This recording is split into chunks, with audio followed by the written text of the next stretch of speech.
Alors bonjour tout le monde. Premièrement, je sais que c'est un sacrilège lorsqu'on vient de Montréal d'apporter un chandail comme ça. J'ai tellement aimé ce joueur-là que je voulais que vous le sachiez. Donc, tant bien que mal, maintenant je vais résumer les 5 lois des logs d'environ 5-6 minutes. D'abord, par la première loi, la loi fondamentale, qui stipule la chose suivante. Autrement dit, la loi fondamentale, au départ, c'est une équation exponentielle. Base C à l'exposant log de m en base C donnerait quelle réponse? L'autre fois, j'en parlais avec mon garçon, puis je lui ai posé la question. Écoutez bien ça, sa réponse. Hey Ben, C à la log de m en base C égale quoi? M. Pourquoi m? Parce que M donne une puissance. Oui, base C exposant log de m en base C, donne bel et bien, comme dit mon garçon, m. M parce que m, c'est la puissance. C'est vraiment le cas car la puissance, c'est le résultat d'une base en exposant. D'où ici, le m est bel et bien appelé une puissance. Et pourquoi le m est la réponse si on suit à l'exposant log de m en base C? Le m, avant d'être appelé un argument, c'était appelé une puissance. D'où le lien entre cette puissance m, qui est l'argument du log, et la puissance du résultat de base de l'exposant égale m la puissance. D'où m est bel et bien la réponse finale. Cette loi va vous permettre de passer d'un chiffre quelconque à la base de votre choix.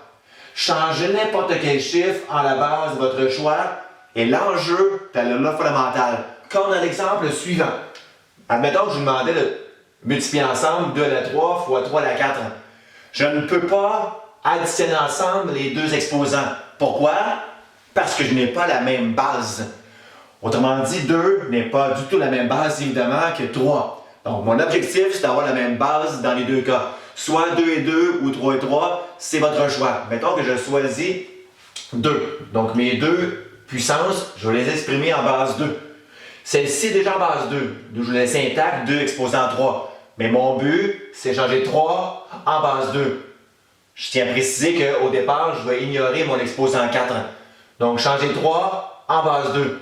Changer 3 en base 2, c'est comme dire changer 3, m qui vaut 3, en base 2, c'est comme si le C ici, ben le 2. D'où je suis le même modèle de ma loi fondamentale.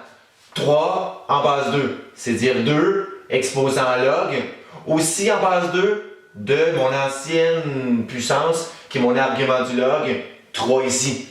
Tout ceci que je mets en parenthèse, croyez-moi, sur le Pythonais, ça vous donnerait ce 3. 3, il n'était pas à la 1. Cet ancien 3 était au départ à la 4. Donc, je continue. 2 exposant 3, je teins.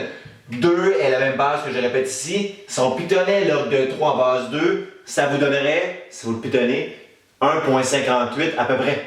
Donc, j'ai ici 1.58 qui est le vulgaire pitonnage de log de 3 ici en base 2. Voici en réalité le même ancien 3. 3 au départ, il est à la 4, le reste s'en suit hyper bien. Je traîne mon 2 à la 3 fois ici 2 à la, je vais regrouper ensemble mes deux exposants, bien sûr en les multipliant. Ensemble, 4 fois 1.58 vous donne, je vais juste vérifier quelque chose sur ma calculatrice, ça vous donnerait 6.34. Donc 6.34, c'est le quadruple de 1.58. Là, je suis en business, car j'obtiens deux puissances. Maintenant, elles sont dans mes bases. Donc, je peux les grouper en une seule base 2. En faisant ici, bien sûr, chose légale, l'addition de mes deux exposants. 3 plus 6.34 vous donnerait le 9.34. Donc, voici que donne, regrouper ensemble ces deux anciennes puissances qui, au départ, n'avaient pas la même base. Si vous pitonniez ceci au complet, ça vous donnerait, je crois, la réponse suivante. Je vais juste la faire devant vous. Donc, au pire, je vais accélérer le temps pour aller plus vite. Ça me donnerait 648. Donc, tout ceci donnerait 648 ensemble. Si vous pitonniez ceci, ça donne environ 648. J'ai quand même arrondi ici quelques exposants. Donc, voici à quoi sert la loi fondamentale, avant tout exprimée en la même base. Voici un autre petit exemple rapide. 3 à la quoi donne 8. Évidemment, c'est 3 à un exposant qui n'est pas un entier. Donc 3 à la quoi donnant 8. Au départ, je peux dire la chose suivante, mon 8 est clairement la 1. Pourquoi le x n'est pas égal à 1? Bien sûr, je n'ai pas la même base. Donc d'où intervient ma loi fondamentale qui stipule que je peux avoir la même base, soit 3 et 3 et 8 et 8, pour qu'un jour je puisse égaler ensemble les exposants. D'où ici, je vais d'abord avoir la même base, je choisis, admettons, 3. Donc je vais écrire 3 sous mes deux anciennes puissances. Donc au départ, ce 3 la x était bel et bien en base 3. Je l'ai intact au départ, 3 exposants x. Je change 8 en base 3, changer 8 en base 3, c'est comme si je changeais 8 en ma base 3. D'où 3 exposants log, toujours avec la même base 3, de mon argument 8 ici. Donc voici, si on le pitonnait, 8. Donc maintenant, j'ai la même base, je peux donc déduire l'égalité ensemble de mes deux exposants, d'où x donnerait en bout de ligne log de 8 en base 3. Donc voici deux exemples à quoi vous sert en réalité la loi fondamentale. Je passe à la deuxième loi à l'instant. Alors, voici le résumé rapide des lois 2 et 3. Donc, la loi 2, log de produit, et la loi 3, le log d'un quotient. Le log de produit, ça dit le log d'un produit entre m et n en base c égale séparément le log de m en base c et le log de n en base c. Évidemment, il y a une petite opération cachée derrière le petit écriteau ici blanc. Donc, voici le symbole d'opération dans l'écriteau qui va suivre. Lorsqu'on avait au départ, dans les lois des exposants, deux puissances qu'on multipliait, les deux ayant la même base, que faisait-on avec les deux exposants qui sont en fait ici nos logs? Bien, on les additionnait. D'où ici, l'addition de deux logs peuvent se regrouper en un seul log du produit de vos deux arguments. Toujours passer de droite vers la gauche, car les lois 2 et 3 vous permettent de regrouper ensemble, mais des logs. Donc, voici un petit exemple rapide. Donc, le log de 2 plus le log de 3. Est-ce que ça vous donne le log de 6 ou le log de 5? Au pire, appuyez sur pause immédiatement pour y réfléchir 2 secondes. Log 2 plus le log de 3 ne donne pas le log de 2 plus 3, bien sûr, ici 5. Donc, d'où ici l'erreur de croire que le log c'est-à-dire, deux logs qu'on additionne donne le log de l'addition de 2 et 3. De log qu'on additionne donne le log du produit de vos deux arguments, c'est-à-dire le produit entre 2 et 3 donne bien ici 6, d'où la réponse log de 6. De log qu'on additionne donne le log du produit des arguments. De log qu'on additionne donne le log du produit de vos deux arguments, donc ici log de 2 fois 3, 6. Log de quotient, résumé rapide. Si évidemment, lorsqu'on avait un log de produit, on sommait ensemble les deux logs séparés, log de quotient, on va donc bien sûr ici soustraire vos deux logs séparés.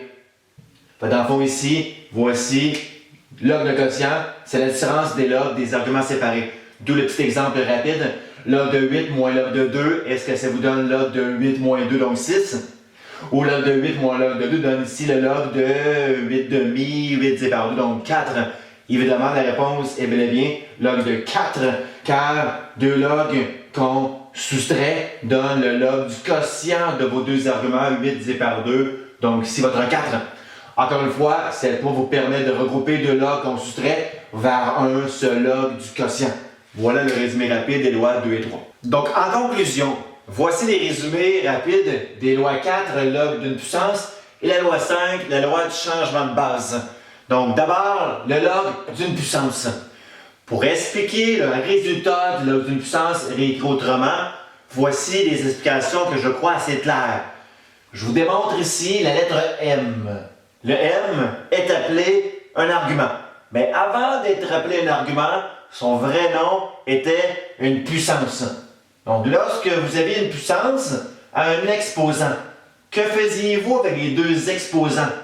Donc, je répète, quand vous avez une puissance à un exposant, que faisiez-vous avec les deux exposants? Comme dans le temps, quand vous aviez une puissance à un exposant, que faisiez-vous avec les deux exposants?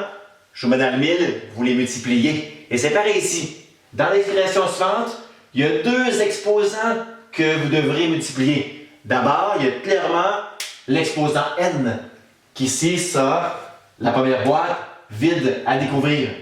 Également, dans l'expression suivante, il y a aussi un autre très subtil par contre exposant. C'est le log en soi. Car un log c'est quoi? Évidemment, un log, c'est un exposant.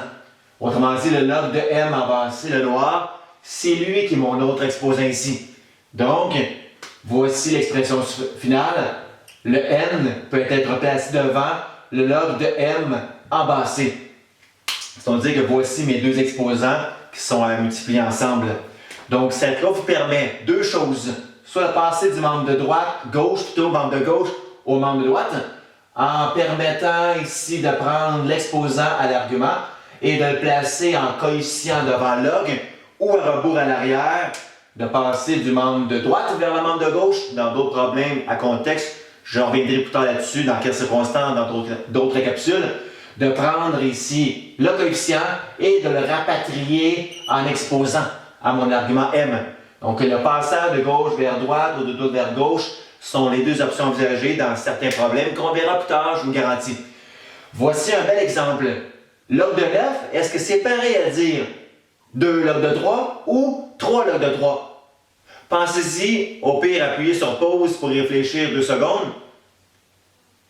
Si je reviens là-dessus, au départ, le but, c'est pas pitonner évidemment log de 9, il donne quel nombre? 2 log de 3, il serait la même chose, ou 3 log de 3, la même chose. Le but, c'est de le faire grâce à la loi 4, le log d'une puissance. Il y a deux moyens de moyenner à trouver ici votre réponse, à savoir quelle est la bonne réponse parmi ces deux choix de réponse. D'abord, log de 9, vous allez en convenir que c'est pareil dire log de 3 exposant 2. 3 à 2 étant mon ancien argument 9. Log d'une puissance permet de prendre l'exposant et de le garocher, donc de le placer en coefficient d'avant le log. D'où la réponse serait le double de log de 3. D'où voici le pourquoi que cette réponse est la bonne et bien sûr pas l'autre. L'autre façon de voir les choses, c'est la suivante, de considérer les réponses. Si je passais de droite vers la gauche, à savoir, ça me va bien, log de 9. Autrement dit, le coefficient, je peux le rapatrier en exposant. Donc, 2 devient l'exposant de 3, log de 3 à 2 donne bien log de 9. Il n'y a pas ici log de 3 à 3, 27, chose ridicule. Donc, voici le résumé rapide de la loi du log d'une puissance. En terminant rapidement, la loi du changement de base, elle stipule, il y a des bases qui vont changer de valeur. Autrement dit, ça décrit comment on pitonne un log avec notre calculatrice. Le log de M en base C, anciennement, on l'a vu à plusieurs reprises, c'est pareil dire log de M sur le log de C. On voit bel et bien la loi du changement de base ici. La base de mon log à gauche était C et mes bases et mes logs qui s'utilisent ensemble ne sont plus C. Et bien sûr, ici 10 puis 10. Donc voici comment on pitonne un log par la loi de changement de base. Par contre, dans une autre capsule, j'ai aussi dit que je pourrais prendre n'importe quelle base autre que 10 et 10, genre E puis E. Donc j'aurais log de M en base E, divisé par le log de C en base E. Log en base E, log en base E, c'est pareil à dire les ln en question. Fait que log sur log, c'est pareil à dire, croyez-moi, ln sur ln. Autrement dit, voici un exemple numérique. Donc, si je demande de pitonner la réponse de log de 7 en base 4, on pitonnerait vulgairement log de 7 divisé par le log de 4, qui donne une réponse, vous pitonnerez pour voir cette réponse. C'est pareil aussi à dire le ln de 7 sur ln de 4. Si on les pitonnait, ces logs qui se divisent ou ces ln de ces arguments qui se divisent, on aurait, je vous garantis, la même valeur. Ça vaut la peine de vérifier bien avec vos calculatrices pour le corroborer. Je tiens à dire en terminant, vaut mieux prendre log sur log, car c'est plus visuel pour vous et plus simple à vous en souvenir, que bien sûr ln sur ln. Mais pour ceux qui veulent le faire, ln sur ln, c'est pareil dans les deux cas. Voici donc le résumé, en espérant que vous ayez bien compris, des 5 lois des logarithmes. On se retrouve plus tard pour d'autres agréments de mathématiques.